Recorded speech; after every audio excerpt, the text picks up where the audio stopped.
ಎಲ್ರಿಗೂ ನಮಸ್ಕಾರ ಸ್ನೇಹಿತರೆ. ಇದು ಮೂರನೇ ವಿಡಿಯೋ ಸೆಷನ್ನ ಒಂದು ತರಗತಿ. ಇದು ನಿಮಗೆಲ್ಲ ಆತ್ಮೀಯದಂಥ ಸ್ವಾಗತ. ಸೊ ಕಳೆದ ಕ್ಲಾಸಲ್ಲಿ ನಾವು ಕಲಿಕೆಯ ಬಗ್ಗೆ ತಿಳ್ಕೊಂಡಿದ್ವಿ, ಪ್ರಯತ್ನ ಪ್ರಮಾದ ಸಿದ್ಧಾಂತಗಳ ಬಗ್ಗೆ ತಿಳ್ಕೊಂಡಿದ್ವಿ. ನಾವು ಇನ್ನು ಮನೋವಿಶ್ಲೇಷಣಾತ್ಮಕ ಒಂದು ಸಿದ್ಧಾಂತದ ಬಗ್ಗೆ ಎಲ್ಲ ಒಂದು ಮಾಹಿತಿಯನ್ನು ಕಲೆ ಹಾಕಿದ್ವಿ. ಇಂದು ಭಾಳ ಪ್ರಮುಖವಾದಂಥ ಕೆಲವೊಂದು ಕಾನ್ಸೆಪ್ಟ್ಸ್ ಅಂತ ಏನು ಬರುತ್ತೆ, ಅದಕ್ಕೆ ಪೂರಕವಾದಂಥ ವಿಶ್ಲೇಷಣೆ ಮತ್ತು ವಿವರಣೆಯನ್ನು ನಾವು ಕೊಟ್ಟಿದ್ವಿ.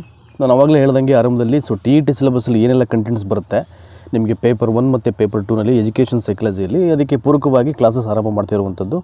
ಸೊ ನೋಟ್ಸು ತುಂಬ ಚೆನ್ನಾಗಿತ್ತು. ಹಾಗಾಗಿ ಇದನ್ನು PDF ಫೈಲ್ ಮಾಡಿ ನಿಮಗೆ ಹೇಳಿದ್ರೆ ಒಂದಷ್ಟು ವಿಚಾರಗಳು ನಿಮಗೆ ಪರಿಚಯ ಆಗುತ್ತೆ ಅಂತಕ್ಕಂಥ ಉದ್ದೇಶ ಇಟ್ಕೊಂಡು ಸೊ ಈ ಪ್ರಯತ್ನ ಮಾಡ್ತಾಯಿದ್ದೀವಿ.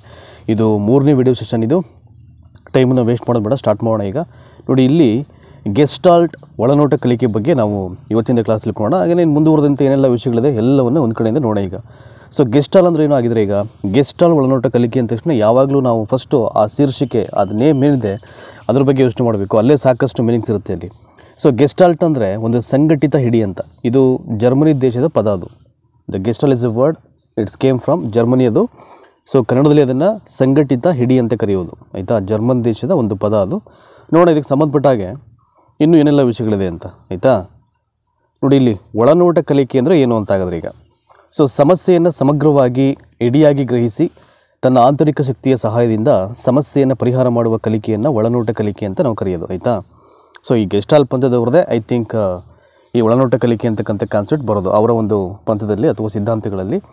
ನೋಡಿ, ಇಲ್ಲಿ ಒಳನೋಟ ಕಲಿಕೆ ಭಾಳ ಈಸಿ ಇದೆ. ನಿಮಗೆ ಟೈಟ್ಲಲ್ಲೇ ಸಮಸ್ಯೆಯನ್ನು ಸಮಗ್ರವಾಗಿ ಏನು ಮಾಡಬೇಕು, ಅಲ್ಲಿ ಬಿಡಿಯಾಗಿ ಗ್ರಹಿಸೋಂಗಿಲ್ಲ. ಅಲ್ಲಿ ಯಾವುದೇ ಸಮಸ್ಯೆಯನ್ನು ಸಮಗ್ರವಾಗಿ ಇಡಿಯಾಗಿ ಗ್ರಹಿಸಿಕೊಂಡು ಸೊ ನಮ್ಮದೇ ಆಂತರಿಕ ಶಕ್ತಿಯ ಒಂದು ಹೆಲ್ಪಿಂದ ಅಥವಾ ಸಹಾಯದಿಂದ ಏನು ಮಾಡಬೇಕು, ಆ ಸಮಸ್ಯೆಯನ್ನು ಪರಿಹಾರ ಮಾಡ್ಕೊಳ್ಳಿಕ್ಕೆ ನಾವು ಆ ಕಲಿಕೆಯ ಒಳನೋಟ ಸಿದ್ಧಾಂತವನ್ನು ಇಲ್ಲಿ ಯುಟಿಲೈಸ್ ಮಾಡೋದು. ಸೊ ಅದೇ ಒಂದು ಪ್ರಕ್ರಿಯೆಯನ್ನು ಒಳನೋಟ ಕಲಿಕೆ ಅಂತ ನಾವು ಕರೆಯುವಂಥದ್ದಿಲ್ಲಿ. ಸೊ ಹಾಗಾದರೆ ಈ ಗೆಸ್ಟಾಲ್ ಒಳನೋಟ ಕಲಿಕೆಯ ಪ್ರತಿಪಾದಕರು ಯಾರು ಅಂತ, ಇದನ್ನು ಯಾರು ಪ್ರತಿಪಾದನೆ ಮಾಡಿದ್ರು ಅಂದರೆ ದಟ್ ಇಸ್ ಮ್ಯಾಕ್ಸ್ ವರ್ದಿಮರ್ ಅಂತಕ್ಕಂಥವರು ಈ ಗೆಸ್ಟಾಲ್ಸ್ ಒಳನೋಟ ಕಲಿಕೆಯ ಪ್ರತಿಪಾದನೆಯನ್ನು ಮಾಡ್ತಾರೆ. ನೆಕ್ಸ್ಟ್ ಮುಂದುವರೆದಂತೆ ಗೆಸ್ಟಾಲ್ ಒಳನೋಟ ಕಲಿಕೆಯನ್ನು ನೋಡಿ ಇಲ್ಲಿ ಕೊಟ್ಟಿದ್ದಾರೆ. ಇಲ್ಲಿ ಪ್ರಯೋಗದ ಮೂಲಕ ಸಾಬೀತುಪಡಿಸಿದ ಮನೋವಿಜ್ಞಾನಿಗಳು. ಸೊ ಪ್ರತಿಪಾದನೆ ಮಾಡಿದ್ದು ವರ್ತ್ಮಿಯರು. ಈ ಗೆಸ್ಟಾಲ್ ಒಳನೋಟ ಕಲಿಕೆಯನ್ನು ಪ್ರಯೋಗದ ಮೂಲಕವಾಗಿ ಸಾಬೀತುಪಡಿಸಿದಂಥ ಮನೋವಿಜ್ಞಾನಿಗಳು ಯಾರಪ್ಪ ಅಂದರೆ ಕೊಹ್ಲರ್ ಮತ್ತು ಕಾರ್ಟ್-ಕಾಪ್ಸ್ ಅಂತ. ಅದು ರೈಟ್ ಆನ್ಸರ್ ಆಗುತ್ತೆ.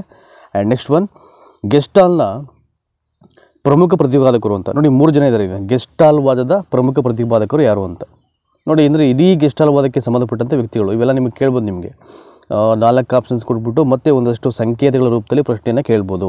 ಗೆಸ್ಟಾಲ್ ವಾದಕ್ಕೆ ಸಂಬಂಧಪಟ್ಟಂಥ ಪ್ರಮುಖ ಪ್ರತಿಪಾದಕರು ಅಂತ ಕೇಳಿಬಿಟ್ಟು ಒಂದು 4 ಆಯ್ಕೆ ಕೊಟ್ಬಿಟ್ಟು ಇಷ್ಟು ಜನರನ್ನು ಮತ್ತು ಇದಕ್ಕೆ ಸಂಬಂಧಪಟ್ಟಾಗೆ ಮತ್ತೊಂದು ಸಬ್ ಆಪ್ಷನ್ಸ್ ಕೊಡ್ಬೋದು ನಿಮಗೆ. 1, 2, 3, 4 ಆ ರೀತಿಯ ಒಂದು ಮಾದರಿಯಲ್ಲಿ ಮ್ಯಾಕ್ಸ್ ವರ್ದಿಮರು, ಕೊಹ್ಲರು, ಕಾರ್ಟ್-ಕಾಪ್ಕ ಮತ್ತು ಲೆವಿನ್ ಅಂತ ಇಷ್ಟು ಜನ ಗೆಸ್ಟಾಲ್ ವಾದದ ಪ್ರಮುಖ ಪ್ರತಿಪಾದಕರು ಅಂತ ನಾವು ಹೇಳುವಂಥದ್ದು. ನೋಡಿ ಯಾರ್ಯಾರು, ಮ್ಯಾಕ್ಸ್ ವರ್ದಿಮರು, ಲೆವಿನ್ನು, ಕೊಹ್ಲರು ಮತ್ತು ಕಾರ್ಟ್-ಕಾಪ್ಸ್ ಅಂದ್ಬಿಟ್ಟು ಇಷ್ಟು ಜನ. ಸೊ ನೆಕ್ಸ್ಟು, ಗೆಸ್ಟಾಲ್ ಒಳನೋಟ ಕಲಿಕಾ ಸಿದ್ಧಾಂತವು ಪ್ರಮುಖವಾಗಿ ಜ್ಞಾನ ವಿಜಯದ ಸಿದ್ಧಾಂತವಾಗಿದೆ. ನೋಡಿ ಇವು ಕೇಳ್ತಿರೋದನ್ನು.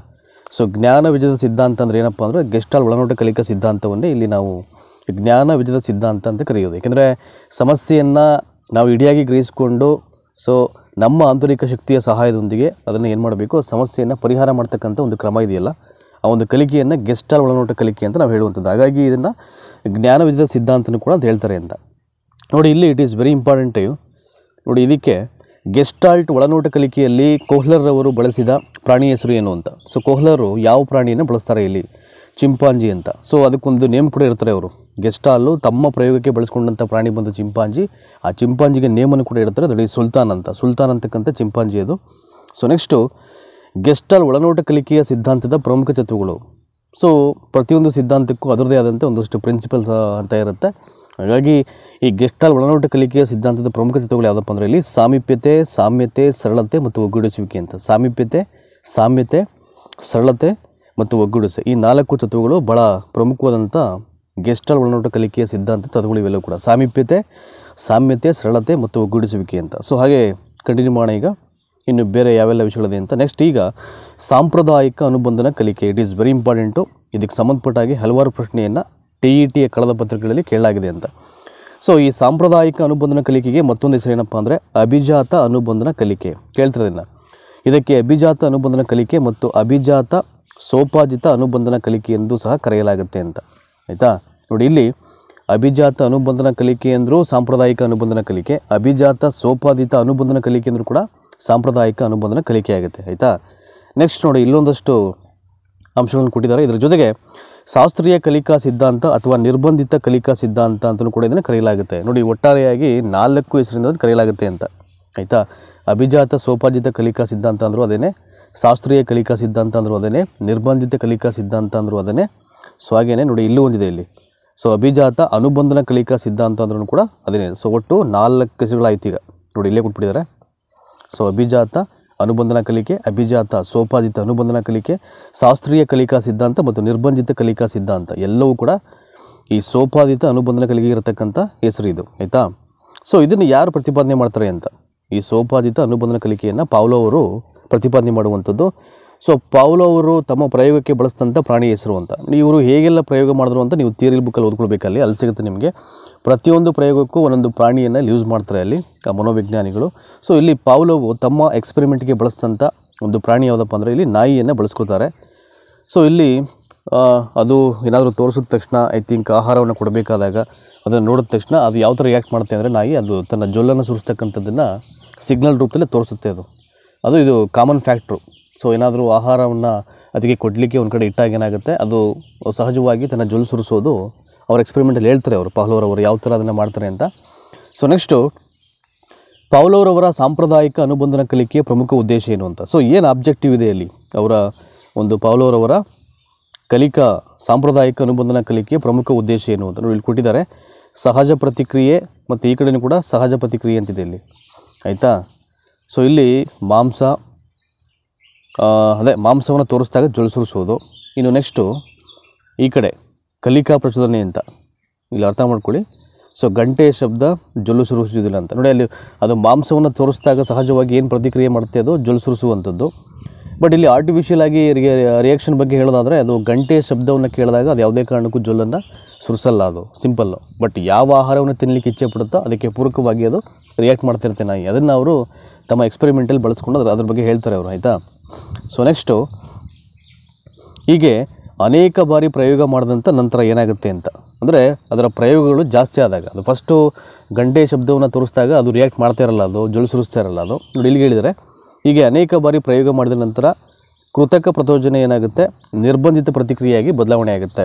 ಸೊ ಗಂಟೆಯ ಶಬ್ದ ಅದು ಕೇಳಿದ ತಕ್ಷಣ ಇಮಿಡಿಯೇಟ್ ಏನು ಮಾಡ್ತಾ ಇದು ಜೊಲ್ಲನ್ನು ಸುರಿಸ್ತಕ್ಕಂಥ ಒಂದು ಪ್ರಕ್ರಿಯೆಯನ್ನು ಮಾಡುತ್ತೆ ಅದು. ಸೊ ಆ ರೀತಿ ರಿಯಾಕ್ಟ್ ಮಾಡುತ್ತೆ ಅಂತದ್ದು ಸೊ ಒಂದು ನಾಯಿ. ಆಯಿತಾ. ಸೊ ನೆಕ್ಸ್ಟು ನಿಮಗೆ ಈಗ ಸೋಪಾದಿತ ಅನುಬಂಧನ ಕಲಿಕೆ ಸಿದ್ಧಾಂತದ ಬಗ್ಗೆ ನಿಮಗೆ ಗೊತ್ತಾಗಿದೆ. ಅಂದರೆ ಪ್ರಚೋದನೆಗಳಿಗೆ ಪ್ರತಿಕ್ರಿಯೆ ಮಾಡುವಂಥದ್ದು ಅಷ್ಟೇ, ಅಲ್ಲಿ ಇನ್ನೇನಿಲ್ಲ, ಅದು ರಿಯಾಕ್ಟ್ ಮಾಡೋದು ಅಂತ.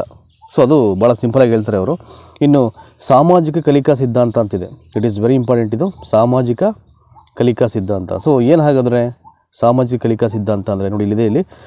ಸೊ ಒಬ್ಬ ವ್ಯಕ್ತಿಯು ಮತ್ತೊಬ್ಬ ವ್ಯಕ್ತಿಯಲ್ಲಿರ್ತಕ್ಕಂಥ ಕೌಶಲ್ಯ ಪ್ರವೃತ್ತಿಗಳನ್ನು ಪೂರ್ವಯೋಜಿತವಾಗಿ ಉದ್ದೇಶಪೂರ್ವಕವಾಗಿ ನೋಡುತ್ತಾ ಕಲಿಯುವುದನ್ನು ಸಾಮಾಜಿಕ ಕಲಿಕೆ ಅಂತ ನಾವು ಹೇಳುವಂಥದ್ದು. ಎಲ್ಲವನ್ನೂ ಕೂಡ ಪ್ಲ್ಯಾನ್ ಮಾಡಿ ಮಾಡ್ತಕ್ಕಂಥ ಪ್ರಕ್ರಿಯೆ ಅಷ್ಟೇ ಇದು.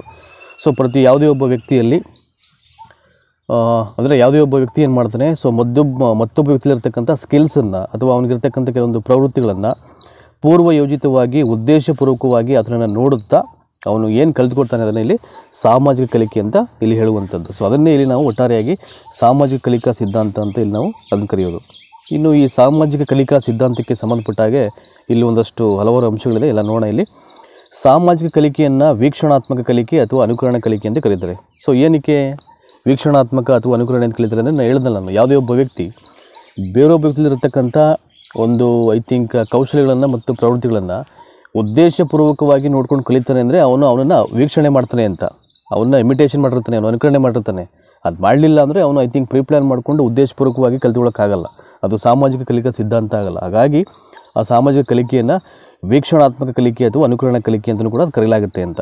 ನೆಕ್ಸ್ಟು ಒಬ್ಬ ವ್ಯಕ್ತಿಯು ಮತ್ತೊಬ್ಬ ವ್ಯಕ್ತಿಯ ವರ್ತನೆಯನ್ನು ಉದ್ದೇಶಪೂರ್ವಕವಾಗಿ ವೀಕ್ಷಿಸಿ ಅನುಕರಣೆ ಮಾಡುವುದನ್ನು ಉದ್ದೇಶಪೂರಿತ ಅನುಕರಣೆ ಅಂತ ನಾವು ಕರಿತೀವಿ ಅಂತ. ನೀವು ಭಾಳ ಈಸಿಯಾಗಿ ಹೇಳ್ಬೋದು, ಅಲ್ಲಿ ಹೆಸರಲ್ಲೇ ಉತ್ತರ ಇರುತ್ತೆ. ಸೊ ಬೇರೆ ವ್ಯಕ್ತಿಲಿರ್ತಕ್ಕಂಥ ಕೆಲವೊಂದು ಗುಣಗಳನ್ನು ನಾವು ಉದ್ದೇಶಪೂರ್ವಕವಾಗಿ ಅದನ್ನು ಇಮಿಟೇಟ್ ಮಾಡ್ತೀವಿ, ಅನುಕರಣೆ ಮಾಡಿ ಕಲ್ತ್ಕೋತೀವಿ ಅಂದರೆ ಅದನ್ನು ನಾವು ಭಾಳ ಈಸಿಯಾಗಿ ಹೇಳ್ಬೋದು ಉದ್ದೇಶಪೂರಿತ ಅನುಕರಣೆ ಅಂತ ನಾವು ಅದನ್ನು ಹೇಳಲಿಕ್ಕೆ ಸಾಧ್ಯ ಆಗುತ್ತೆ ಅಂತ. ಸೊ ನೆಕ್ಸ್ಟು ನೋಡಿ, ಇಲ್ಲ ಒಂದಿದೆ, ಒಬ್ಬ ವ್ಯಕ್ತಿಯು ಮತ್ತೊಬ್ಬ ವ್ಯಕ್ತಿಯ ವರ್ತನೆಯನ್ನು ಸರಿಯೋ ತಪ್ಪೋ ಎಂಬುದನ್ನು ವಿಚಾರ ಮಾಡದೆ ಅನುಕರಣೆ ಮಾಡುವುದು ಅಂಧಾನುಕರಣೆ ಆಗಿಬಿಡುತ್ತೆ. ಭಾಳ ಈಸಿಯಾಗಿ ಹೇಳ್ಬೋದು. ಸೊ ಬೇರೊಬ್ಬ ವ್ಯಕ್ತಿಲಿರ್ತಕ್ಕಂಥ ಕೆಲವೊಂದು ಗುಣಗಳನ್ನು ನಾವು ಇಮಿಟೇಟ್ ಮಾಡಿ ನಮಗೆ ರೂಢಿಸ್ಕೊಳ್ಬೇಕು ಅಂದರೆ ಅವನಿಗಿರ್ತಕ್ಕಂಥ ಕೆಲವೊಂದು ಗುಣಗಳು ಸರಿ ಇದೆಯೋ ತಪ್ಪಿದೆಯೋ ಅಂತ ಇದು ಯಾವುದನ್ನು ನೋಡದೆ ಅವನ್ನ ಇಮಿಟೇಟ್ ಮಾಡೋದು, ಅನುಕರಣೆ ಮಾಡೋದು, ಅದನ್ನು ಅಂಧಾನುಕರಣೆ ಅಂತೇಳಿ ಕರೆಯಲಾಗುತ್ತೆ ಅಂತ. ಆಯಿತಾ, ಭಾಳ ಈಸಿ ಆಗಿದೆ ಇಲ್ಲಿ. ಸೊ ಉದ್ದೇಶಪೂರಿತ ಅನುಕರಣೆ, ಅಂಧಾನುಕರಣೆ, ಇದ್ರ ಬಗ್ಗೆ ಸಂಬಂಧಪಟ್ಟ ಕೇಳಿದ್ರೆ ನೀವು ಭಾಳ ಈಸಿಯಾಗಿ ಆನ್ಸರ್ ಮಾಡ್ಬೋದು. So next will go forward. ನೋಡಿ ಮತ್ತೊಂದಿದೆ ಇಲ್ಲಿ ಈ ಸಾಮಾಜಿಕ ಕಲಿಕೆ ಬಗ್ಗೆ. ಕೌಶಲ್ಯಗಳ ಕಲಿಕೆಯಲ್ಲಿ, ಭಾಷೆಯ ಕಲಿಕೆಯಲ್ಲಿ, ಲಲಿತ ಕಲೆ ಕಲಿಕೆಯಲ್ಲಿ, ಅನುಕರಣ ಮಾದರಿ ಕಲಿಕೆಯಲ್ಲಿ ಸಾಮಾಜಿಕ ಕಲಿಕೆಯನ್ನು ಬಳಸ್ತಾರೆ ಅಂತ. ಅಂದರೆ ಎಲ್ಲೆಲ್ಲಿ ಈ ಸಾಮಾಜಿಕ ಕಲಿಕೆಯನ್ನು ಬಳಸ್ತಾರೆ ಅಂತ. ಕೌಶಲ್ಯಗಳ ಕಲಿಕೆಯಲ್ಲಿ, ಭಾಷೆಯ ಕಲಿಕೆಯಲ್ಲಿ, ಲಲಿತ ಕಲೆ ಕಲಿಕೆಯಲ್ಲಿ ಮತ್ತು ಅನುಕರಣ ಮಾದರಿ ಕಲಿಕೆಗಳಲ್ಲಿ ಈ ಸಾಮಾಜಿಕ ಕಲಿಕೆಯನ್ನು ಬಳಸ್ತಾರೆ ಅಂತ. ಸೊ ಇದನ್ನು ಯಾರು ಈ ಸಾಮಾಜಿಕ ಕಲಿಕಾ ಸಿದ್ಧಾಂತವನ್ನು ಪ್ರತಿಪಾದನೆ ಮಾಡ್ತಾರೆ ಅಂದರೆ ಆಲ್ಬರ್ಟ್ ಬಂಡೂರ್ ಅವರು ಇದನ್ನು ಇಲ್ಲಿ ಈ ಸಾಮಾಜಿಕ ಕಲಿಕಾ ಸಿದ್ಧಾಂತವನ್ನು ಅವರು ಇಲ್ಲಿ ಪ್ರತಿಪಾದನೆ ಮಾಡೋದು ಅಂತ. ಆಯಿತಾ, ಸೊ ಈ ನೀತಾಯಿ ಅಂದರೆ ಪ್ರತಿಯೊಂದು ಸಿದ್ಧಾಂತಗಳ ಬಗ್ಗೆ ಏನು ಮೀನಿಂಗ್ ಇರುತ್ತೆ ಅದನ್ನು ನೀಟಾಗಿ ಗ್ರಹಿಸ್ಕೊಬಿಟ್ರೆ ಅದಕ್ಕೆ ಪೂರಕವಾಗಿ ಯಾವುದೇ ಪ್ರಶ್ನೆಯನ್ನು ಕೇಳಿದ್ರು, ಅಪ್ಲೈಡ್ ಲೆವೆಲ್ ಪ್ರಶ್ನೆಯನ್ನು ಕೇಳಿದ್ರು ಅದನ್ನು ಓದ್ಕೊಂಡು ನಾವು ಅರ್ಥ ಮಾಡಿಕೊಂಡು ಉತ್ತರವನ್ನು ನಾವು ಆನ್ಸರ್ ಮಾಡಲಿಕ್ಕೆ ಅನುಕೂಲ ಆಗುತ್ತೆ. ಮೊದಲು ಅದರ ಥೀಮ್ ಕಂಟೆಂಟ್ ಏನಿರುತ್ತೆ ಅದನ್ನು ಅರ್ಥ ಮಾಡ್ಕೊಳ್ಬೇಕು ಯಾವಾಗಲೂ. ಆಯಿತಾ, next it's a very important ಬಂದು ಕ್ರಿಯಾಜನ್ಯ ಅನುಬಂಧನ ಕಲಿಕೆ ಅಂತ. So one of the very important concept ಇದು, ಕ್ರಿಯಾಜನ್ಯ ಅನುಬಂಧನ ಕಲಿಕೆ. ಸೊ ಕ್ರಿಯಾಜನ್ಯ ಅನುಬಂಧನ ಕಲಿಕೆಯನ್ನು ನೋಡಿ, ಇದಕ್ಕೆ ಪುಷ್ಟೀಕರಣ, ಪುನರ್ಬಲನ ಮತ್ತು ಸಾಧಕ ಕಲಿಕೆ ಅಂತ ಕರೆಯಲಾಗುತ್ತೆ. ನೋಡಿ 3 ಹೆಸರುಗಳಿಂದ. ಮೊದಲನೇದು ಪುಷ್ಟೀಕರಣ, ಇನ್ನೊಂದು ಪುನರ್ಬಲನ, ಮತ್ತೊಂದು ಸಾಧಕ ಕಲಿಕೆ ಅಂತಕ್ಕಂಥ ನೇಮ್ಸಿಂದ ಈ ಕ್ರಿಯಾಜನ್ಯ ಅನುಬಂಧನ ಕಲಿಕೆಯನ್ನು ಕರೆಯಲಾಗುತ್ತೆ ಅಂತ. ಸೊ ನೆಕ್ಸ್ಟು ಕ್ರಿಯಾಜನ್ಯ ಅನುಬಂಧನ ಕಲಿಕೆಯಲ್ಲಿ ಪುನರ್ಬಲನವೇ ಅತಿ ಪ್ರಮುಖವಾಗಿ ಕಂಡುಬರುತ್ತೆ ಅಂತ. ಕ್ರಿಯಾಜನ್ಯ ಅನುಬಂಧನ ಕಲಿಕೆಯಲ್ಲಿ ಪುನರ್ಬಲನ ಅಂತಕ್ಕಂಥದ್ದು ಅತಿ ಪ್ರಮುಖವಾಗಿ ಕಂಡುಬರುತ್ತೆ ಅಂತ. ಸೊ ಕ್ರಿಯಾಜನ್ಯ ಅನುಬಂಧ ಕಲಿಕೆಯನ್ನು ಯಾರು ಇಲ್ಲಿ ಇದನ್ನು ಪ್ರತಿಪಾದನೆ ಮಾಡ್ತಾರೆ ಅಂದರೆ BF ಸ್ಕಿನ್ನರ್ ಅವರು. ಪುರಸ್ಕಾರ ಮತ್ತು ದಂಡ ಅಂತಕ್ಕಂಥ ಕಾನ್ಸೆಪ್ಟ್ ಬಗ್ಗೆ ಅವರು ಚರ್ಚೆ ಮಾಡಿದವರು ಯಾರಪ್ಪ ಅಂದರೆ ಅದನ್ನು ಪರಿಚಯ ಮಾಡಿದ್ದು ಇಲ್ಲಿ ಹೇಳಿದ್ದು BF ಸ್ಕಿನ್ನರ್ ಅವರು ಅದಕ್ಕೆ. ಆಯಿತಾ, ಸೊ ಇಲ್ಲಿ ಕ್ರಿಯಾಜನ್ಯ ಅನುಬಂಧನ ಕಲಿಕೆ ಪ್ರತಿಪಾದನೆ ಮಾಡಿದ್ರು ಕೂಡ BF ಸ್ಕಿನ್ನರೇ. ಆಯಿತಾ, ಇಲ್ಲಿ ಪುನರ್ಬಲನ ಅಂತಕ್ಕಂಥ ಒಂದು ಪದ ಏನು ಬರುತ್ತೆ ಅದನ್ನು ಇಲ್ಲಿ ಕ್ರಿಯಾಜನ್ಯ ಅನುಬಂಧ ಕಲಿಕೆಯಲ್ಲಿ ಅದನ್ನು ಬಹಳವಾಗಿ ಇಲ್ಲಿ ಯೂಸ್ ಮಾಡ್ತಾರೆ. ಅದು ನಿಮ್ಗೆ ಗೊತ್ತಿರಲಿ ಒಂದು. ಈಗ ಮೀನಿಂಗು ಆ ಕ್ರಿಯಾಜನ್ಯ ಅನುಬಂಧನ ಕಲಿಕೆ ಅಥವಾ ಕ್ರಿಯಾಜನ್ಯ ಅಂದರೆ ಏನು ಅಂತ ನಾವು ಅದ್ರ ಬಗ್ಗೆ ಒಂದು ಅರ್ಥ ತಿಳ್ಕೊಳ್ಬೇಕು ಈಗ. ಸೊ ಯಾವುದೇ ಒಂದು ಜೀವಿಯು ತೋರಿದಂಥ ಒಂದು ಚಟುವಟಿಕೆಯನ್ನು ಕ್ರಿಯಾಜನ್ಯ ಅಂತ ಹೇಳೋದು ಇಲ್ಲಿ. ನೋಡಿ, ಯಾವುದೇ ಒಂದು ಜೀವಿಯು ತೋರಿದಂಥ ಒಂದು ಚಟುವಟಿಕೆಯನ್ನು ಕ್ರಿಯಾಜನ್ಯ ಅಂತ ನಾವು ಕರಿತೀವಿ. ಸಿಂಪಲ್ ಆಗಿದೆ. ಅಂದರೆ ಸೊ ಏನಾದರೂ ಚಟುವಟಿಕೆಯನ್ನು ಮಾಡಿದಾಗ, ಚಟುವಟಿಕೆಯನ್ನು ತೋರಿದಾಗ ಅದನ್ನು ಭಾಳ ಕ್ವೈಟ್ ನ್ಯಾಚುರಲಿ ಅದನ್ನು ಇಟ್ಸ್ ಅ ಕ್ರಿಯಾಜನ್ಯ ಅಂತ ನಾವು ಹೇಳುವುದುಂಟು ಅದನ್ನು.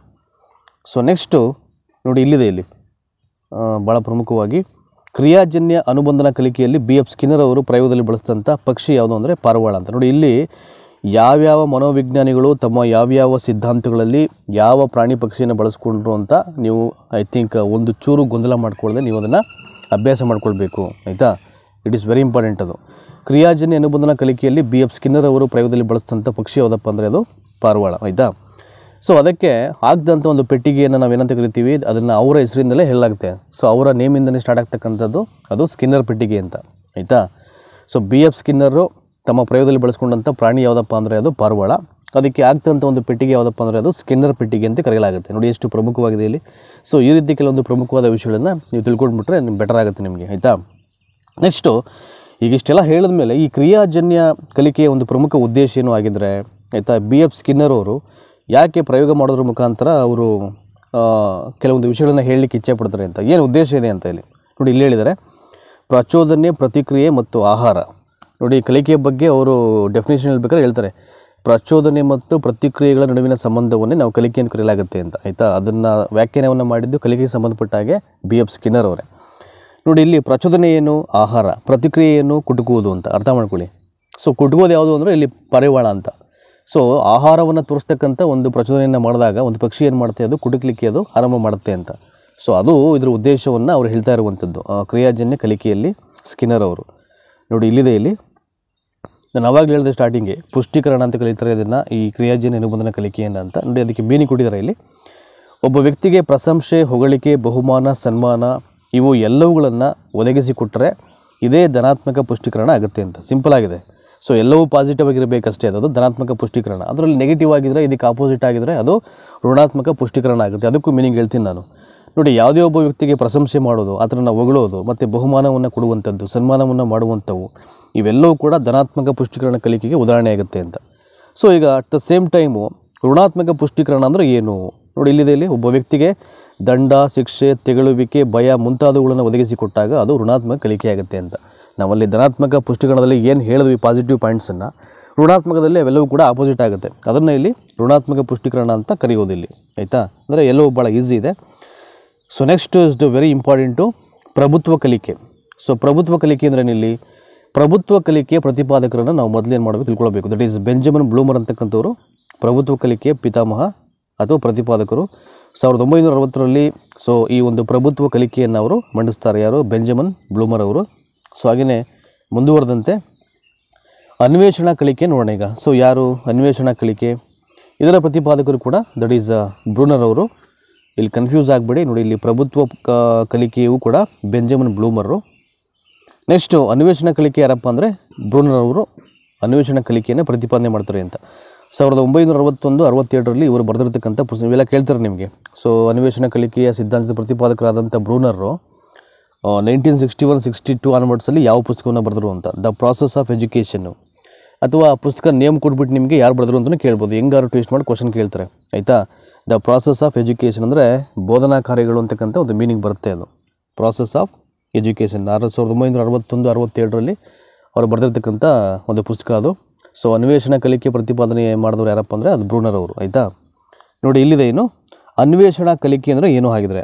ಸೊ ಇದಕ್ಕೆ ಒಂದು ಮೀನಿಂಗ್ನ ನಾವು ತಿಳ್ಕೊಳ್ಳೋ ಪ್ರಯತ್ನ ಮಾಡೋಣ. ಅನ್ವೇಷಣಾ ಕಲಿಕೆ ಒಂದು ಸಮಸ್ಯೆಯನ್ನು ಅಥವಾ ವಿಷಯವನ್ನು ಒಂದು ಮಗು ತನ್ನ ಮನಸ್ಸಿನ ಸಹಾಯದಿಂದ ಗ್ರಹಿಸಿಕೊಂಡು ಮಾಡ್ತಕ್ಕಂಥ ವಿಧಾನವೇ ಅನ್ವೇಷಣಾ ಕಲಿಕೆ ಅಂತ. ನೋಡಿ ಎಷ್ಟು ಸಿಂಪಲ್ ಆಗಿದೆ.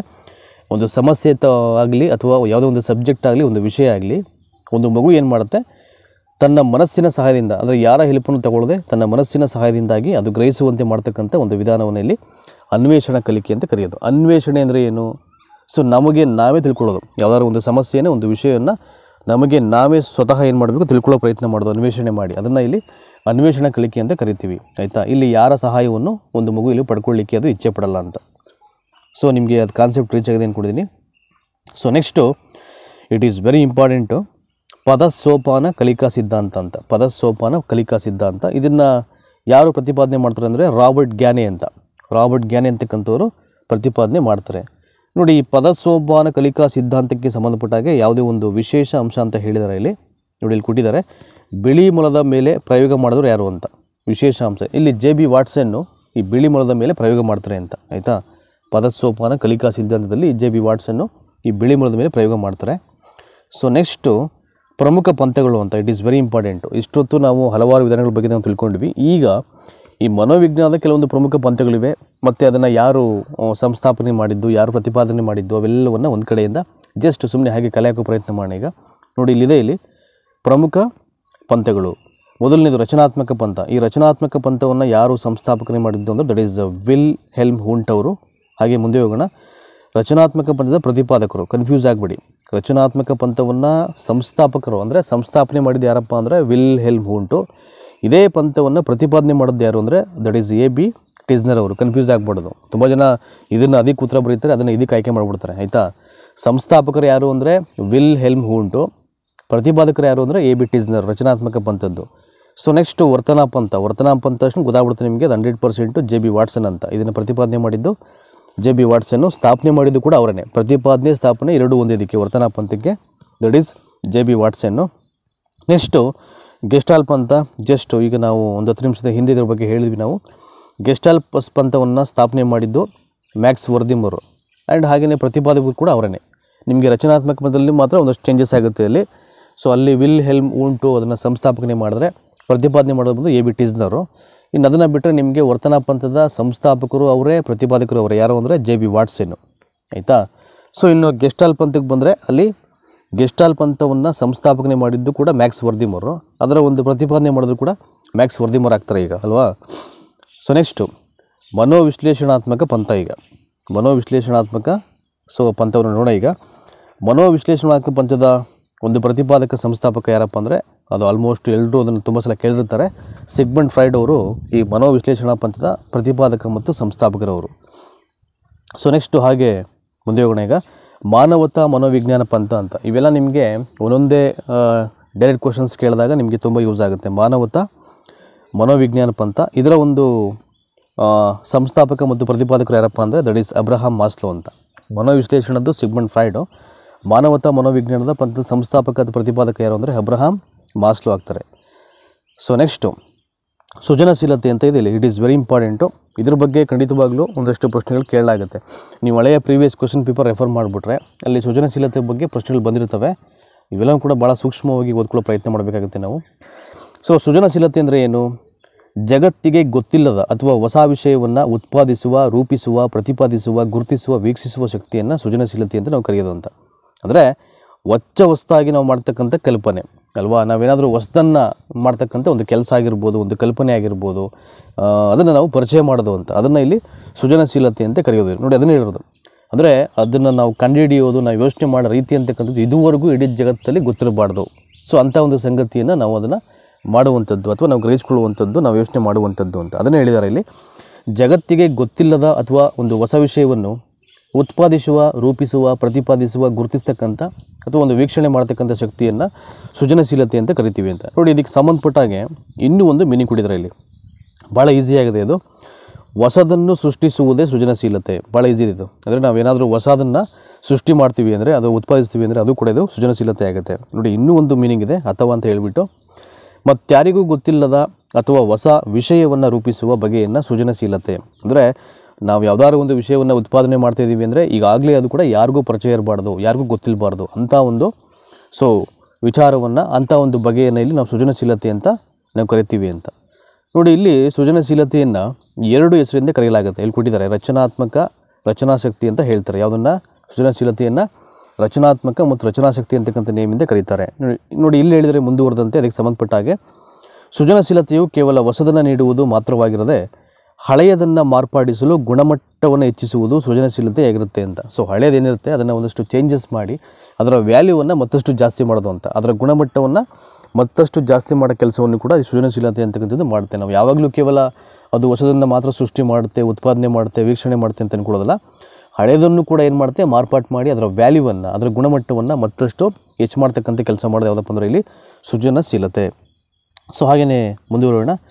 ನೋಡಿ ಇಲ್ಲಿ ಒಂದು ಕಾನ್ಸೆಪ್ಟ್ ಇದೆ ಇಲ್ಲಿ. ಸೃಜನಶೀಲತೆಯ ಹಂತದಲ್ಲಿ ಯುರೇಕಾ ಹಂತ ಅಂದರೆ ಜ್ಞಾನೋದಯ ಮತ್ತು ಸ್ಫೂರ್ತಿಯ ಹಂತ ಅದನ್ನು ಕರೆಯಲಾಗುವುದು ಅಂತ. ಸೃಜನಶೀಲತೆ ಹಂತದಲ್ಲಿ ಯುರೇಕಾ ಹಂತ ಎಂದು, ಜ್ಞಾನೋದಯ ಅಥವಾ ಸ್ಫೂರ್ತಿಯ ಹಂತ ಎಂದು ಕರೆಯಲಾಗುತ್ತದೆ ಅಂತ. ನಿಮಗೆ TET ಎಕ್ಸಾಮಲ್ಲಿ ಜಸ್ಟು ಯುರೇಕಾ ಅಂತ ಕೊಟ್ಬಿಡ್ತಾರೆ, ಇನ್ನೇನು ಹೇಳಲ್ಲ ಅವರು.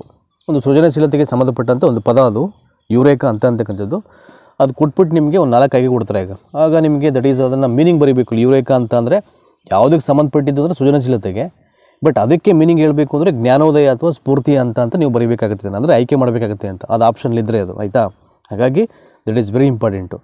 ಯಾಕೆ ಅದನ್ನು ಜ್ಞಾನೋದಯ ಅಥವಾ ಸ್ಫೂರ್ತಿ ಅಂತ ಕರೀತಾರೆ ಅಂದರೆ ಆ ಯುರೇಕಾ ಹಂತವನ್ನು ನೋಡಿ ಹಾಗೆ ಸ್ಕಾಲಪ್ ಮಾಡ್ತೀನಿ. ಇಲ್ಲಿ ಹೇಳಿದರೆ ಇಲ್ಲಿ ನೋಡಿ, ಏಕೆಂದರೆ ಇಲ್ಲಿ ಪರಿಹಾರವು ಆರ್ಕಿಮಿಡಿಸ್ಗೆ ಇದ್ದಕ್ಕಿದ್ದಂತೆಯೇ ತಕ್ಷಣ ಉಳಿಯುತ್ತದೆ. ಹೀಗಾಗಿ ಇದನ್ನು ಯುರೇಕಾ ಅಂತ ಎಂದು ಕರೆಯಲಾಗುತ್ತದೆ. ಅವನಿಗೇನೋ ಖುಷಿ ಆಗಿಬಿಡ್ತಿಲ್ಲ ಆರ್ಕಿಮಿಡಿಸ್ಗೆ, ನಾನು ಏನೋ ಕಂಡಿಡ್ತಾ ಇದ್ದೀನಿ, ನಾನು ಏನೋ ಡಿಸ್ಕವರ್ ಮಾಡಿದ್ದೀನಿ ಇಲ್ಲಿ.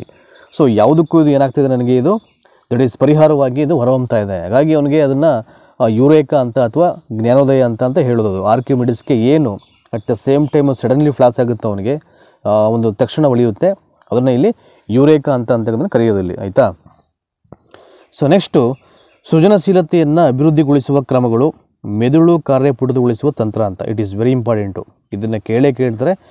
ಸೃಜನಶೀಲತೆಯನ್ನು ಅಭಿವೃದ್ಧಿಪಡಿಸ್ತಕ್ಕಂಥ ಕ್ರಮಗಳಲ್ಲಿ ಇಟ್ ಈಸ್ ವೆರಿ ಇಂಪಾರ್ಟೆಂಟು. ಮೆದುಳನ್ನು ಕಾರ್ಯಪಟುಗೊಳಿಸ್ತಕ್ಕಂಥ ತಂತ್ರ ಇದೆಯಲ್ಲ, ಅದು ಸೃಜನಶೀಲತೆಗೆ ಸಂಬಂಧಪಟ್ಟಂಥ ಒಂದು ಅಂಶ ಅದು.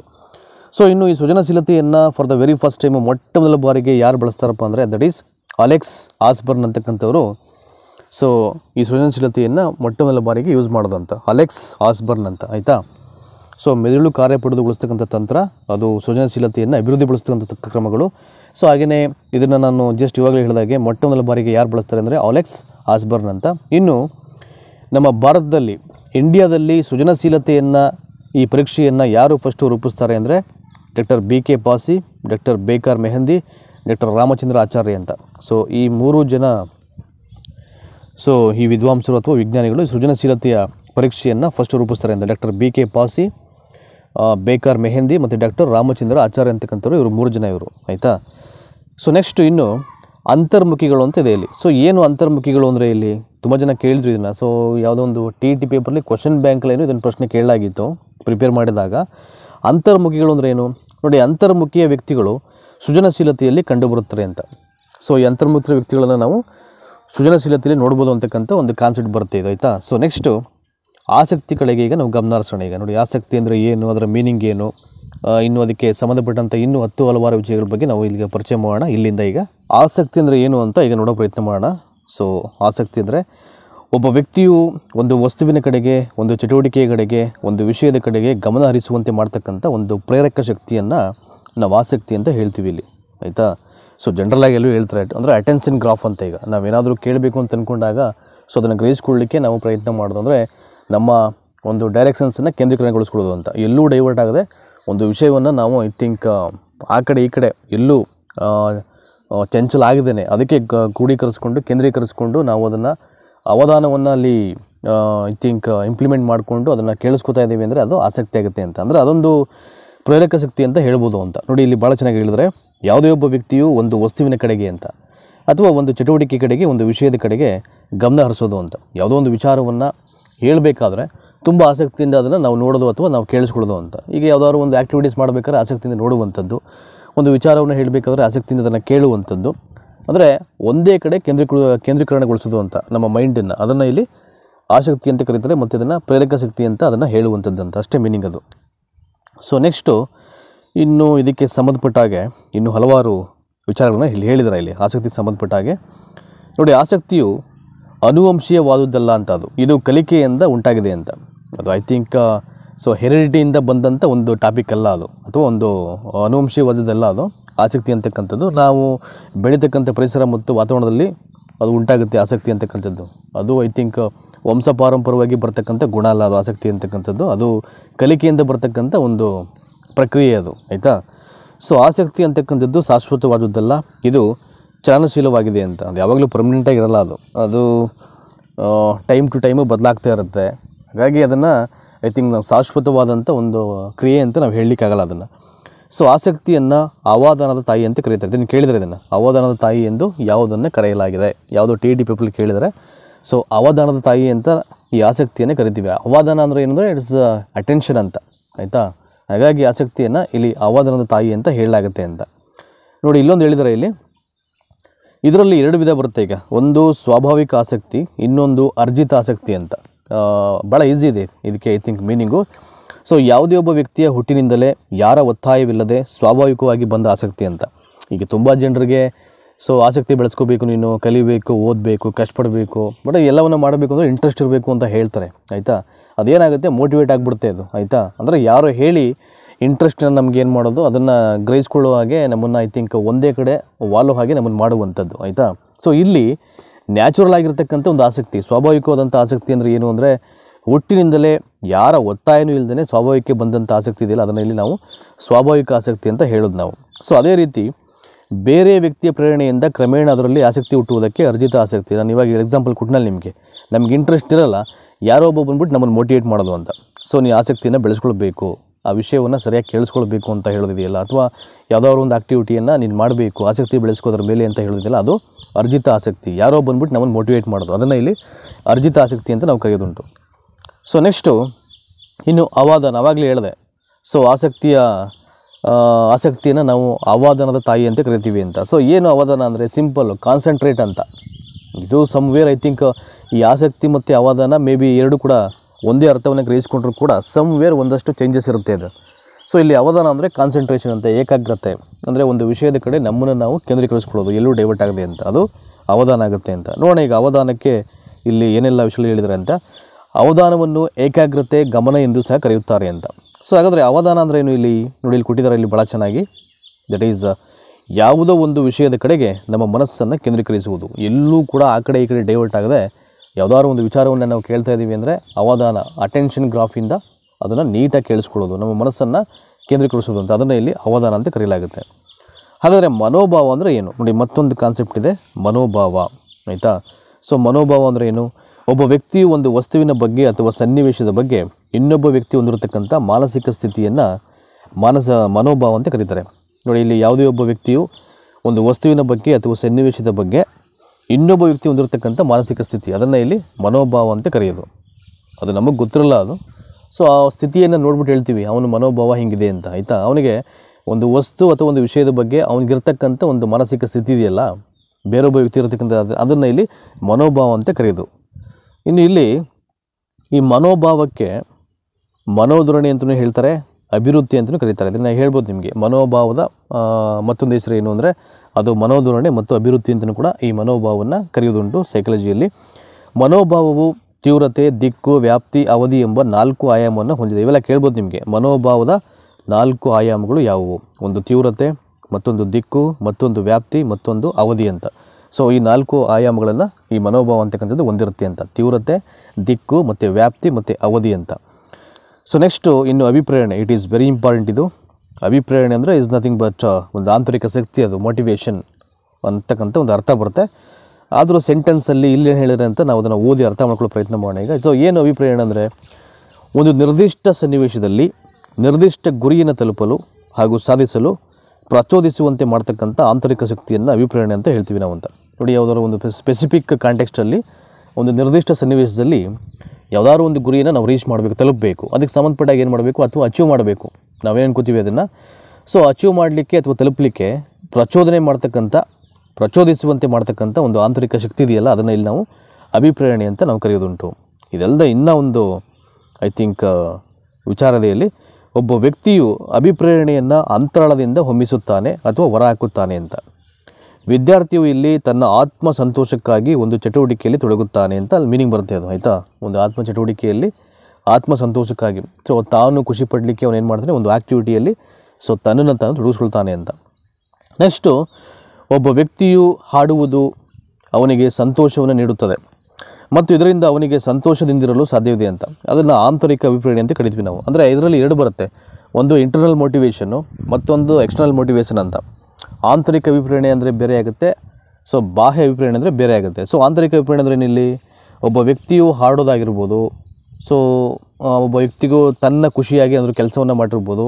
ಇವೆಲ್ಲ ಏನು ಅಂದರೆ ಅವನಿಗೆ ಸಂತೋಷವನ್ನು ಕೊಡಲಿಕ್ಕೆ ಆಗ್ತಕ್ಕಂಥ ಆ್ಯಕ್ಟಿವಿಟೀಸ್, ಅದನ್ನು ಇಲ್ಲಿ ನಾವು ಆಂತರಿಕ ಅಭಿಪ್ರೇರಣೆ ಅಂತ ಕರೀತೀವಿ. ಅಂದರೆ ನಮ್ಮಲ್ಲೇ ಬರ್ತಕ್ಕಂಥ ಮೋಟಿವೇಶನ್, ಅದು ಇಂಟರ್ನಲ್ಲು, ಅದು ಆಂತರಿಕ ಅಭಿಪ್ರೇರಣೆ.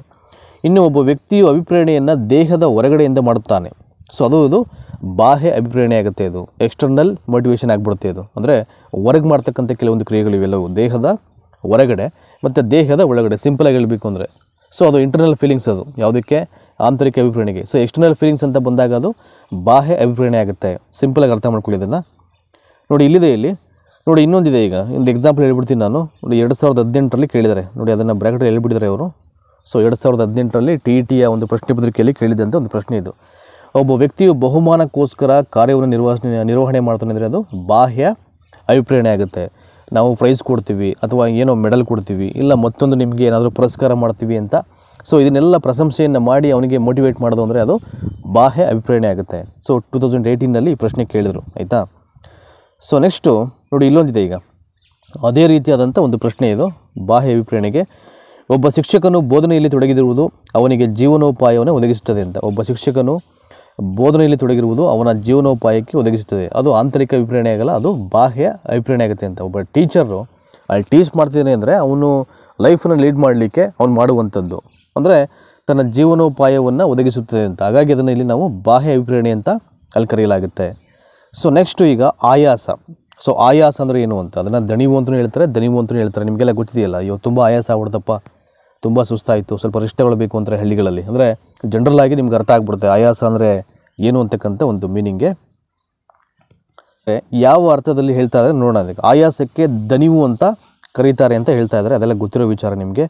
ಸೊ ನೆಕ್ಸ್ಟು ಹಾಗಾದರೆ ಆಯಾಸ ಅಂದರೆ ಏನು, ಸೆಂಟೆನ್ಸಲ್ಲಿ ನಾವು ನೋಡೋಣ ಈಗ ಏನನ್ನು ಹೇಳಿದರೆ ಅಂತ. ಇಲ್ಲಿ ಒಬ್ಬ ವ್ಯಕ್ತಿಯ ಯಾವುದೇ ಒಂದು ಕೆಲಸದಲ್ಲಿ ತೊಡಗಿದಾಗ ಆ ವ್ಯಕ್ತಿಗೆ ಆ ಕೆಲಸದಲ್ಲಿ ದಣಿವು ಉಂಟಾಗುತ್ತೆ, ನಂತರ ಆ ಕೆಲಸವನ್ನು ಮುಂದುವರಿಸಿಕೊಂಡು ಹೋಗಲು ಸಾಧ್ಯವಿಲ್ಲ, ಅದನ್ನು ಆಯಾಸ ಅಂತ ಕರೀತಾರೆ. ಅಂದರೆ ಸ್ವಲ್ಪ ಹೊತ್ತು ರೆಸ್ಟ್ ತಗೊಂಡು ಮಾಡೋಣ ಅಂತಕ್ಕಂಥ ಒಂದು ಪ್ರಕ್ರಿಯೆ ಏನಿದೆಯಲ್ಲ. ಈಗ ನಿರಂತರವಾಗಿ ಯಾವುದೋ ಒಂದು ಕೆಲಸವನ್ನು ನಾವು ಮಾಡಲಿಕ್ಕಾಗಲ್ಲ, ಅದು ಕೆಲಸ ಮಾಡ್ತಾ ಏನಾಗುತ್ತೆ, ಸುಸ್ತಾಗ್ಬೋದು, ಆ ಕೆಲಸದಲ್ಲಿ ಅವನಿಗೆ ಸ್ವಲ್ಪ ದಣಿವು ಉಂಟಾಗ್ಬೋದು. ಅಂಥ ಟೈಮಲ್ಲಿ ಸ್ವಲ್ಪ ಹೊತ್ತು ಕಾಲ ವಿಶ್ರಮಿಸ್ಕೊಂಡು ತದನಂತರದಲ್ಲಿ ಅವನು ಕೆಲಸ ಮಾಡಲಿಕ್ಕೆ ಅವನು ಇಷ್ಟಪಡ್ತಾನೆ. ಸೊ ಅದನ್ನು ಆ ಪ್ರಕ್ರಿಯೆಯಲ್ಲಿ ಅದನ್ನು ಇಲ್ಲಿ ಆಯಾಸ ಅಂತ ಕರೀತಾರೆ. ಅಂದರೆ ದಣಿವು ಅಂತ, ಸುಸ್ತಾಗೋದು ಅಂತಕ್ಕಂಥ ಒಂದು ಅರ್ಥ ಬರುತ್ತೆ ಅಂತ. ಇನ್ನು ನೆಕ್ಸ್ಟು ಸ್ಮೃತಿ ಅಂತ ಇದೆ. ಇದರಲ್ಲಿ 2 ಬರುತ್ತೆ, ಒಂದು ಸ್ಮೃತಿ ಮತ್ತು ಇನ್ನೊಂದು ವಿಸ್ಮೃತಿ ಅಂತ. ಸ್ಮೃತಿ ಅಂದರೆ ನೆನಪು ಮಾಡ್ಕೊಳ್ಳೋದು, ವಿಸ್ಮೃತಿ ಅಂದರೆ ಮರೆವು ಅಂತ. ಅದನ್ನು ಸಿಂಪಲಾಗಿ ಹೇಳ್ಬಿಡ್ತೀನಿ ಈಗ ನಾನು.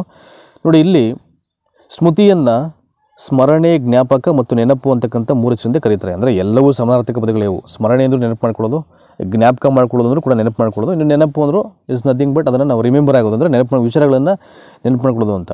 ಸೊ ಹಾಗಾದರೆ ಇಲ್ಲಿ ಸ್ಮೃತಿ ಅಂದರೆ ಏನು? ಭಾಳ ಈಸಿಯಾಗಿದೆ. ಇಲ್ಲಿ ನೋಡಿ, ಇಲ್ಲಿ ಹೇಳಿದರೆ ಇಲ್ಲಿ ಹಿಂದೆ ಕಲಿತ ವಿಷಯಗಳನ್ನು, ಅನುಭವಗಳನ್ನು ಮತ್ತೆ ನೆನಪಿಗೆ ತರುವುದೇ ಸ್ಮೃತಿಯಾಗಿದೆ. ಯಾವತ್ತೂ ಏನೋ ಕಲ್ತಿರ್ತೀವಿ, ನಾವು ಮರ್ತೋಗಿಬಿರುತ್ತೆ, ಮತ್ತೆ ಅದನ್ನು ನಾವು ನೆನಪು ಮಾಡಿಕೊಂಡ್ರೆ, ಮತ್ತೆ ಅದನ್ನು ನಾವೇನು ಮಾಡಬೇಕು, ಅದನ್ನು ಜ್ಞಾಪಕ ಮಾಡಿಕೊಂಡ್ರೆ ಅದನ್ನು ಇಲ್ಲಿ ಸ್ಮೃತಿ ಅಂತ ಕರಿತೀವಿ ಅಂತಷ್ಟೇ. ನೋಡಿ, ಇಲ್ಲಿ ಕೊಟ್ಟಿದ್ದಾರೆ, ಇಲ್ಲಿ ಒಂದು ಲೆಂತಿ ಮೀನಿಂಗ್ ಇದೆ ಇದಕ್ಕೆ, ಅಂದರೆ ಭಾಳ ಅರ್ಥ ಆಗ್ಬಿಡ್ತೀವಿ ಒಂದು ಸಲ ಓದ್ಕೊಂಡ್ರೆ. ನಾವು ಯಾವುದಾದರೂ ಕೆಲವು ವಸ್ತುಗಳ, ವಿಷಯಗಳ ಅನುಭವ ಪಡೆದ ನಂತರ ತಕ್ಷಣವೇ ನಮ್ಮ ಇಂದ್ರಿಯ ವ್ಯವಸ್ಥೆಯಿಂದ ಉದ್ದೀಪನ ಮರೆಯಾದ ನಂತರವೂ ಮಾಹಿತಿಯ ಪ್ರತಿಬಿಂಬವನ್ನು ಅಲ್ಪ ಕಾಲದವರೆಗೆ ಉಳಿಸಿಕೊಳ್ಳುವುದನ್ನು ಇಂದ್ರಿಯ ಸ್ಮೃತಿ ಅಂತ ಕರಿತೀವಿ ನಾವು. ಅಂದರೆ ಯಾವುದಾದ್ರು ಒಂದು ಮಾಹಿತಿಯನ್ನು ಅಲ್ಪ ಕಾಲದವರೆಗೆ, ಅಂದರೆ ಕೆಲವು ವರ್ಷಗಳವರೆಗೆ ಅಥವಾ ಕೆಲವು ದಿನಗಳವರೆಗೆ ನಾವು ಮಾಹಿತಿಯನ್ನು ಸಂಗ್ರಹ ಮಾಡಿಕೊಂಡ್ರೆ ಮೈಂಡಲ್ಲಿ, ಅದನ್ನು ಇಂದ್ರಿಯ ಸ್ಮೃತಿ ಅಂತ ಕರೆಯೋದು. ಆಯಿತಾ? ಸೊ ನೆಕ್ಸ್ಟ್ ಇನ್ನೊಂದಿದೆ ಇಲ್ಲಿ, ಇಂದ್ರಿಯ ಸ್ಮೃತಿ ಗೊತ್ತಾಯಿತು ನಿಮಗೆ. ಅಲ್ಪಕಾಲದ ಸ್ಮೃತಿ ಅಂದರೆ ಏನು? ಯಾವುದೇ ಒಂದು ವಿಷಯವನ್ನು ನಮ್ಮ ಮೆದುಳಿನಲ್ಲಿ ಕಡಿಮೆ ಅವಧಿಯವರೆಗೆ ಮಾತ್ರ ಉಳಿಸಿಕೊಳ್ಳಲು ಸಾಧ್ಯವಾಗ್ತಕ್ಕಂಥ ವಿಧಾನ. ಅಂದರೆ ಕಡಿಮೆ ಅವಧಿ, ಅದು ಒಂದು ವಾರ ಆಗಿರ್ಬೋದು, ಒಂದು ತಿಂಗಳಾಗಿರ್ಬೋದು, ಒಂದು ವರ್ಷ ಆಗಿರ್ಬೋದು, ಅವಧಿ ಕಡಿಮೆ ಇರುತ್ತೆ. ಸೊ ಅದನ್ನು ಅಲ್ಪಕಾಲದ ಒಂದು ನೆನಪು ಅಥವಾ ಅಲ್ಪಕಾಲದ ಒಂದು ಸ್ಮೃತಿ ಅಂತ ನಾವು ಹೇಳ್ತೀವಿ ಅಂತ. ನೋಡಿ, ಇಲ್ಲೊಂದು ಕೊಟ್ಟಿದ್ದಾರೆ, ಇಲ್ಲಿ ಸಂಖ್ಯೆಗಳು, ಅಕ್ಷರಗಳು, ಎಕ್ಸಾಂಪಲ್ ಇದು ಅಲ್ಪಕಾಲದ ಸ್ಮೃತಿ ಕೊಟ್ಟಿರ್ತಕ್ಕಂಥ ಎಕ್ಸಾಂಪಲ್ ಇದು. ಸಂಖ್ಯೆಗಳು, ಅಕ್ಷರಗಳು, ಪದಗಳು, ಹೆಸರುಗಳನ್ನು ಒಮ್ಮೆಗೆ ಮಾತ್ರ ನೆನಪಿನಲ್ಲಿಟ್ಟುಕೊಡ್ತಕ್ಕಂಥ ಸಾಮರ್ಥ್ಯಕ್ಕೆ ಅಲ್ಪಕಾಲದ ಸ್ಮೃತಿ ಅಂತ ಕರಿತೀವಿ ನಾವು. ಅಂದರೆ ನಮಗೆ ಯಾವಾಗ ಬೇಕೋ ಅವಾಗ ಮಾತ್ರ ಅದು ಹಂಗೆ ಇರುತ್ತೆ ಮೈಂಡಲ್ಲಿ, ಅದಾದಮೇಲೆ ಮರ್ತೋಗ್ಬಿಡುತ್ತೆ ಅದು. ಅದನ್ನು ಅದು ಅಲ್ಪಕಾಲದ ಸ್ಮೃತಿ ಅಂತ ನಾವು ಹೇಳೋದು ಅದನ್ನು. ಆಯಿತಾ? ಸೊ ನೆಕ್ಸ್ಟು ಹಾಗೆಯೇ ಇದಕ್ಕೆ ತದ್ವಿರುದ್ಧವಾದದ್ದು ದೀರ್ಘಕಾಲಿಕ ಸ್ಮೃತಿ ಅಂತ. ಆಯಿತಾ? ಅಂದರೆ ವಿಷಯಗಳನ್ನು ಐ ಥಿಂಕ್ ಯಾವುದೇ ಒಂದು ವಿಷಯವನ್ನು ಮೆದುಳಿನಲ್ಲಿ ದೀರ್ಘಕಾಲದವರೆಗೆ ಅಥವಾ ಶಾಶ್ವತವಾಗಿ ನಾವು ಉಳಿಸ್ಕೋತೀವಿ ಅಂದರೆ ಅದನ್ನು ಇಲ್ಲಿ ದೀರ್ಘಕಾಲದ ಸ್ಮೃತಿ ಅಂತ ಕರಿತೀವಿ. ಅಲ್ಪಕಾಲದಲ್ಲಿ ಉಳ್ಕೊಂಡ್ರೆ ಮೈಂಡಲ್ಲಿ ಅದು ಅಲ್ಪಕಾಲದ ಸ್ಮೃತಿ ಆಗುತ್ತೆ. ಸೊ ಶಾಶ್ವತವಾಗಿ ಅಥವಾ ದೀರ್ಘಕಾಲದವರೆಗೆ ಯಾವುದಾದ್ರು ಒಂದು ವಿಷಯವನ್ನು ನಾವು ಮೈಂಡಲ್ಲಿ ಸ್ಟೋರ್ ಮಾಡ್ತೀವಿ, ಹಂಗೆ ಇಟ್ಕೋತೀವಿ ಮರಿದೆ ಅಂದರೆ ಅದು ದೀರ್ಘಕಾಲದ ಸ್ಮೃತಿ ಆಗುತ್ತೆ. ನೋಡಿ, ಇಲ್ಲೊಂದು ಎಕ್ಸಾಂಪಲ್ ಕೊಟ್ಟಿದ್ದಾರೆ, ಇಂಪಾರ್ಟೆಂಟ್ ಅಂತ ಹಾಕಿದ್ದಾರೆ ಇದನ್ನು. ಇಟ್ ಇಸ್ 100% ಇಂಪಾರ್ಟೆಂಟ್ ಆಗುತ್ತೆ ಇದು. ನಾವು ದಿನನಿತ್ಯ ಒಬ್ಬ ಸ್ನೇಹಿತನಿಗೆ ದೂರವಾಣಿ ಕರೆ ಮಾಡುತ್ತಾ ಇದ್ದರೆ ಅವನ ದೂರವಾಣಿ ಸಂಖ್ಯೆ ಶಾಶ್ವತವಾಗಿ ಸ್ಮೃತಿಯಲ್ಲಿ ಶೇಖರಣೆಯಾಗುತ್ತೆ ಅಂತ. ಕೆಲವೊಂದು ನಂಬರ್ಸ್ಗಳು ನಾವು ಏನು ಕರೆ ಮಾಡ್ತೀವಿ, ನಮ್ಮ ಫ್ಯಾಮಿಲಿ ಮೆಂಬರ್ಸ್ಗಾಗಿರ್ಬೋದು, ನಮ್ಮ ಫ್ರೆಂಡ್ಸ್ಗಾಗಿರ್ಬೋದು ಅಲ್ವಾ, ನಮ್ಮ ಟೀಚರ್ಸ್ಗಾಗಿರ್ಬೋದು, ಅಂದರೆ ನಮಗೆ ಯಾರು ತುಂಬ ಬಹಳ ಮುಖ್ಯವಾದ ಪಾತ್ರವನ್ನು ನಮ್ಮ ಜೀವನದಲ್ಲಿ ಪ್ಲೇ ಮಾಡಿರ್ತಾರೆ, ಅವ್ರಿಗೆಲ್ಲ ನಾವು ಟೈಮ್ ಕೊಟ್ಟು ಕಾಲ್ ಮಾಡ್ತೀವಿ ಅಂದರೆ so it's a quite natural, ಸಹಜವಾಗಿ ಅವರೆಲ್ಲರ ಮೊಬೈಲ್ ಸಂಖ್ಯೆ ನಮ್ಮ ಮೈಂಡಲ್ಲಿ ಸ್ಟೋರ್ ಆಗಿರುತ್ತೆ. ಅದನ್ನು ಒಂದು ಶಾಶ್ವತ ಸ್ಮೃತಿ ಅಂತ ಕರಿತೀವಿ. ಅಂದರೆ ಅದು ದೀರ್ಘಕಾಲವಾಗಿ ಅದು ಸ್ಟೋರ್ ಆಗಿರುತ್ತೆ ಮೈಂಡಲ್ಲಿ. ಸೊ ಈ ರೀತಿಯ ಟೈಪಲ್ಲಿ ಮಾದರಿಯಲ್ಲಿ ಪ್ರಶ್ನೆಯನ್ನು ಕೇಳಿದಾಗ ನೀವು ಅದನ್ನು ದೀರ್ಘಕಾಲಿಕ ಸ್ಮೃತಿ ಅಂತ ನೀವು ಆಯ್ಕೆ ಮಾಡಬೇಕಾಗತ್ತೆ. ಸೊ ಉತ್ತರವನ್ನು ಹಾಗಾಗಿ ದಯಮಾಡಿ ಗ್ರಹಿಸಿಕೊಂಡು ಅದನ್ನು ಓದಿಕೊಂಡು ನೀವು ಪ್ರಶ್ನೆಯನ್ನು ಬಿಡಿಸ್ಕೊಂಡು ಅದಕ್ಕೆ ಉತ್ತರವನ್ನು ನೀವು ಆಯ್ಕೆ ಮಾಡಿಕೊಡ್ಬೇಕಾಗತ್ತೆ. So next ಮರೆವು. ಈಗ ಸ್ಮೃತಿಯ ಬಗ್ಗೆ ಹೇಳಿದ್ವಿ, ಈಗ ಮರೆವು ಅಂತ. ಈ ಮರೆಯುವಿಗೆ ವಿಸ್ಮೃತಿ ಅಂತ ಕರಿತೀವಿ, ಅಂದರೆ ಮರ್ತೋಗೋದು ಅಂತ. ನೋಡೋಣ ಇಲ್ಲಿ ಹೇಳಿದ್ರೆ ಅಂತ. ಮರೆವು ಅಂದರೆ ಏನು? ಒಂದು ಸಂಗತಿಯನ್ನು ನೆನಪಿಗೆ ತಂದುಕೊಳ್ಳುವಲ್ಲಿ ವಿಫಲವಾದರೆ ಅಂತ. ಸೊ ಎಷ್ಟೋ ವರ್ಷಗಳ ಹಿಂದೆ, ಕೆಲವು ದಿನಗಳ ಹಿಂದೆ ನಾವು ಏನೋ ಕಲ್ತ್ಕೊಂಡಿರ್ತೀವಿ, ನಾವೇನೋ ಮಾಡಿರ್ತೀವಿ, ಅದು ನೆನಪಿಗೆ ಬರಲಿಲ್ಲ ಅಂದರೆ ಇಮಿಡಿಯೇಟು ಅದನ್ನು ವಿಸ್ಮೃತಿ ಆಗ್ಬಿಡುತ್ತೆ ಅದು. ಸೊ ಅದು ಮರೆವು ಆಗಿಬಿಡುತ್ತೆ. ನೋಡಿ, ಮರೆವಿಗೆ ಇನ್ನೊಂದು ಹೆಸರು ಏನಪ್ಪ ಅಂದರೆ ನಾವಾಗಲೇ ಹೇಳಿದೆ ವಿಸ್ಮೃತಿ ಅಂತ. ಆಯಿತಾ? ಭಾಳ ಈಸಿಯಾಗಿದೆ, ಇದೇನು ನಿಮಗೆ ಇಲ್ಲಿ ತುಂಬ ಡೀಪಾಗಿ ಓದ್ಕೊಂಡು ಅರ್ಥ ಮಾಡ್ಕೊಳ್ಬೇಕು ಅಂತೇನಿಲ್ಲ, ನಿಮ್ಗೆ ಗೊತ್ತಾಗ್ಬಿಡುತ್ತೆ.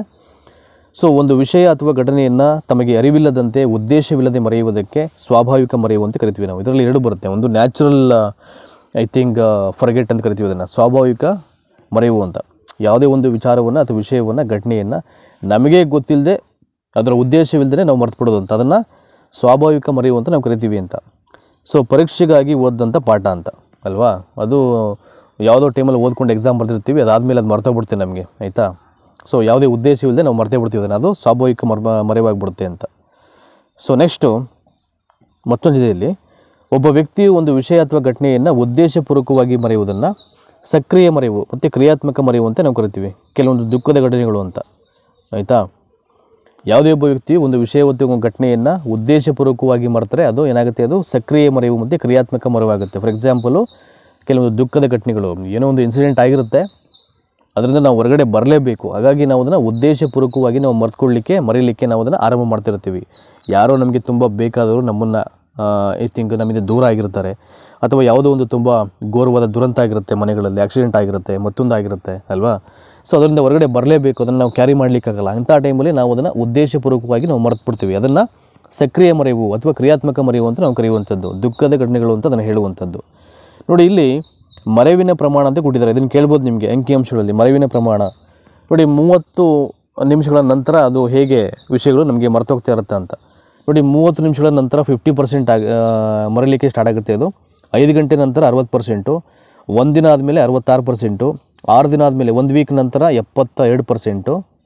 ನೋಡಿ, ಇಲ್ಲಿದೆ ಇಲ್ಲಿ 72%. ಅದಾದಮೇಲೆ 1 ತಿಂಗಳ ನಂತರ 80%. ಹೀಗೆ ಇವೆಲ್ಲ ಕೇಳ್ಬೋದು ನಿಮಗೆ. ಮರೆವಿನ ಪ್ರಮಾಣದ ಒಂದು ಅಂಕಿಅಂಶಗಳ ಬಗ್ಗೆ ಕೇಳ್ಬೋದು ನಿಮಗೆ. 1 ತಿಂಗಳ ನಂತರ ಮರೆವಿನ ಪ್ರಮಾಣ ಎಷ್ಟು, 1 ವಾರದ ನಂತರ ಮರೆವಿನ ಪ್ರಮಾಣ ಎಷ್ಟು ಅಂತ. ಅಂದರೆ ಒಂಚೂರು ನೀವು ಆರ್ಡರ್ ವೈಸ್ ನೆನಪು ಇಟ್ಕೊಬಿಟ್ಟಿದ್ರೆ ನಿಮ್ಗೆ ಗೊತ್ತಾಗ್ಬಿಡುತ್ತೆ ಈಗ. ಸೊ 30 ನಿಮಿಷಗಳ ನಂತರ ಅಂತ 50, 60, 66, 72, 80 ಅಂತ. 50, 60, 66, 72 ಮತ್ತು 80 ಅಂತ.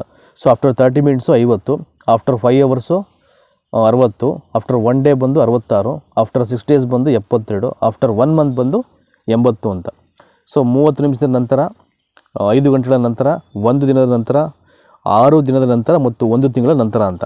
50, 60, 66, 72 ಮತ್ತು 80% ಅಂತ. ಅಂದರೆ ಮರೆವಿನ ಪ್ರಮಾಣಕ್ಕೆ ಸಂಬಂಧಪಟ್ಟ ಹಾಗೆ ಈ ಅಂಕಿಅಂಶಗಳನ್ನು ಕೇಳ್ಬೋದು ನಿಮಗೆ. ಹೆಂಗಿರುತ್ತೆ ಅಂತ ಮರೆವಿನ ಒಂದು ಅಂಕಿಗಳಲ್ಲಿ ನೀವು ಅದನ್ನು ನಾವು ಹೇಳಬೇಕು, ಆ ಪ್ರಮಾಣವನ್ನು ನಾವು ಮಾತಾಡಬೇಕಾದ್ರೆ ಅಂತ, ಆಯಿತಾ. ಸೊ ನೆಕ್ಸ್ಟು ಕಲಿಕಾ ವರ್ಗಾವಣೆ ಬಗ್ಗೆ ನೋಡೋಣ ಈಗ. ಸೊ ಆಲ್ಮೋಸ್ಟು ನಿಮಗೆ ಬೋರ್ ಆಗ್ಬೋದು. ಮ್ಯಾಕ್ಸಿಮಮ್ ಕೆಲವೊಂದು ಪ್ರಮುಖವಾದ ವಿಷಯಗಳ ಬಗ್ಗೆ ನಾವು ಇವತ್ತು ವಿವರಣಾತ್ಮಕವಾಗಿ ತಿಳ್ಕೊಂಡಿದ್ದೀವಿ ನಾನು. ಸೊ ಮುಂದಿನ ವಿಡಿಯೋ ಸೆಷನ್ನಿಂದ ನಾನು ಕಲಿಕಾ ವರ್ಗಾವಣೆ ಬಗ್ಗೆ ನಿಮಗೆ ಮಾಹಿತಿಯನ್ನು ಕೊಡ್ತೀವಿ. ತುಂಬ ಈಸಿ ಇದೆ ಕಲಿಕಾ ವರ್ಗಾವಣೆ ಹೇಗಾಗುತ್ತೆ ಅಂತ. ಮತ್ತು ಅದರಲ್ಲಿ ಕ್ಲಾಸಿಫಿಕೇಷನ್ ಬರುತ್ತೆ. ಧನಾತ್ಮಕ ಕಲಿಕಾ ವರ್ಗಾವಣೆ, ಋಣಾತ್ಮಕ ಕಲಿಕಾ ವರ್ಗಾವಣೆ, ಪಾರ್ಶ್ವ ಕಲಿಕಾ ವರ್ಗಾವಣೆ ಮತ್ತು ಶೂನ್ಯ ಕಲಿಕಾ ವರ್ಗಾವಣೆ. ಇವೆಲ್ಲ ಕಾನ್ಸೆಪ್ಟ್ ಬರುತ್ತೆ. ಬಟ್ ಭಾಳ ಈಸಿ ಇದೆ. ನಿಮಗೆ ಎಲ್ಲೂ ಕೂಡ ಗೊಂದಲ ಮಾಡ್ತಕ್ಕಂಥ ಕಾನ್ಸೆಪ್ಟ್ಸ್ ಅಲ್ಲ ಅವು. ಭಾಳ ಈಸಿಯಾಗಿ ಅರ್ಥ ಮಾಡ್ಕೊಳ್ಬೋದು. ಅವೆಲ್ಲವನ್ನು ನಾವು ಮುಂದಿನ ತರಗತಿಯಲ್ಲಿ ನಾವು ಚರ್ಚೆ ಮಾಡೋಣ. ಇದು 3ನೇ ವಿಡಿಯೋ ಸೆಷನ್ ಆಗಿದೆ. ಇದು ಕಂಪ್ಲೀಟ್ ಆಯಿತು ಇಲ್ಲಿಗೆ. ಇನ್ನು 4ನೇ ಒಂದು ವಿಡಿಯೋ ತರಗತಿಗಳಲ್ಲಿ ಇನ್ನು ಏನು ಮುಂದುವರೆದ ಭಾಗ ಇದೆ ಆ್ಯಸ್ ಪರ್ TT ಸಿಲೆಬಸ್ಸು ಸೈಕಾಲಜಿಯಲ್ಲಿ ಬೋತ್ ಪೇಪರ್ 1 and 2 ಅಲ್ಲಿ. ಸೊ ನಾವು ಅದನ್ನು ಹಂಗೆ ಕಂಟಿನ್ಯೂ ಮಾಡ್ತಾ ಹೋಗೋಣ, ಆಯಿತಾ. ಖಂಡಿತವಾಗಲೂ ನಿಮಗೆಲ್ಲ ಆಲ್ಮೋಸ್ಟ್ ನಾವು ಹೇಳ್ದಂಥ ಇಷ್ಟೊತ್ತು ಚರ್ಚೆ ಮಾಡಿದಂಥ ವಿಷಯಗಳು ಅಥವಾ ನಾವು ಇಷ್ಟೊತ್ತು ಹೇಳಿದಂಥ ವಿಷಯಗಳು ನಿಮಗೆಲ್ಲವೂ ಅರ್ಥ ಆಗಿದೆ ಅಂತ ಭಾವಿಸ್ತಾ ಈ ವಿಡಿಯೋ ಸೆಷನ್ನ ಇಲ್ಲಿ ಎಂಡ್ ಮಾಡ್ತಾಯಿದ್ದೀನಿ. ಸೊ ದಯಮಾಡಿ ಮಿಸ್ ಮಾಡದೆ ನಿಮ್ಮೆಲ್ಲ ಸ್ನೇಹಿತರಿಗೂ ಈ ಲಿಂಕನ್ನು ಶೇರ್ ಮಾಡಿ, ನಿಮ್ಮೆಲ್ಲ ಗ್ರೂಪ್ಸ್ಗೆ. ಹಾಗೆಯೇ ಮರಿದೇನೆ ಈ ಯೂಟ್ಯೂಬ್ ವಾಹಿನಿ ಸಬ್ಸ್ಕ್ರೈಬ್ ಮಾಡ್ಕೊಳ್ಳಿ. ಜೊತೆಗೆ ಬೆಲ್ ಐಕನ್ ಪ್ರೆಸ್ ಮಾಡಿ. ಇಮಿಡಿಯೇಟ್ ನಿಮಗೆ ನೋಟಿಫಿಕೇಷನ್ ಬರುತ್ತೆ ನಾವು ವಿಡಿಯೋನ ಅಪ್ಲೋಡ್ ಮಾಡಿದ ತಕ್ಷಣ. ನೋಟಿಫಿಕೇಷನ್ ಬೆಲ್ ಐಕನ್ ಪ್ರೆಸ್ ಮಾಡಿಲ್ಲ ಅಂದರೆ ಅದು ಯಾವಾಗ ನೋಟಿಫಿಕೇಷನ್ ಬರುತ್ತೆ ನಿಮಗೆ ಗೊತ್ತಾಗಲ್ಲ ಅದು. ಹಾಗಾಗಿ ದಯಮಾಡಿ ನೋಟಿಫಿಕೇಷನ್ ಐಕನನ್ನು ನೀವು ಪ್ರೆಸ್ ಮಾಡಲಿಕ್ಕೆ ಟ್ರೈ ಮಾಡಿ, ಆಯಿತಾ. So thank you so much. ನಿಮಗೆ ಮತ್ತೊಂದು ವಿಡಿಯೋ ಸೆಷನಲ್ಲಿ ನಿಮ್ಮನ್ನು ಮತ್ತೆ ಭೇಟಿ ಆಗ್ತೀನಿ. ಅಲ್ಲಿವರೆಗೆ ನಿಮಗೆಲ್ಲ ನಮಸ್ಕಾರ. Thanks again.